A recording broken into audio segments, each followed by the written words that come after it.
Well, hey friends, it's me, Pastor Doug, with another word of encouragement for the day for today, Wednesday, March 30th. This week, we're continuing our I Still Am series where we've been exploring the 7 I Am statements that Jesus makes throughout the Gospel of John, including John 6, where Jesus declares, I am the bread of life. John 8, where Jesus states that he is the light of the world. And then John 10, where Jesus says that he is the gate for the sheep, but he's also the good shepherd. This week, we're looking specifically at the phrase that Jesus declares in John chapter 11, where he states, I am the resurrection and the life. And he makes that statement just before he actually proves it, right before he actually raises Lazarus from the dead and resurrects Lazarus. Jesus declares that he is, in fact, the resurrection. Now, all of this, of course, is a foreshadowing of Jesus's eventual resurrection, the event that we're going to celebrate in just a couple of weeks on Easter Sunday.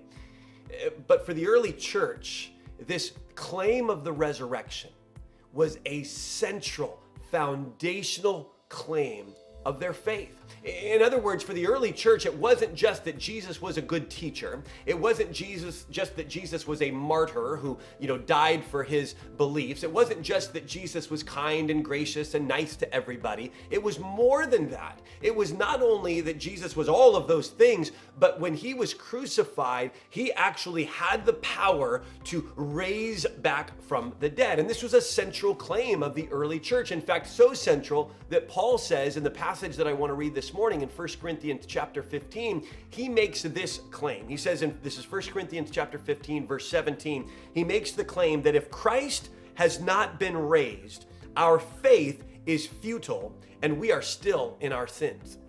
This is a huge claim. This is Paul saying, listen, if everything else you know about Jesus is true, he's a good man, he died a martyr's death, he taught people how to be kind. He says, if all of those things are true, but the resurrection is not true, then our whole faith system, our whole belief system is futile. It's worthless, he says. And he says that we're still in our sins.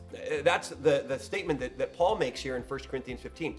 But he goes on to say this in verse 17. He says this, in verse 20. He says, but Christ has indeed been raised from the dead. So this is Paul saying, listen, if everything we believe about Jesus is true except the resurrection, then it's all worthless. But he says Christ has indeed been raised from the dead. In other words, this is the central claim of the Christian faith, is that not only was Jesus a good man, not only was he a good teacher, not only did he die a martyr's death, but he died that death on behalf of us so that he, through his crucifixion and resurrection, could satisfy and pay the penalty for our sins so that we could eventually be raised from the dead as well, that you and I will experience a literal resurrection in order to live with him forever. That's the promise for all of us who have placed our faith in Jesus. And that is the central claim that Paul was making here in 1 Corinthians chapter 15. And I hope that this encourages you today.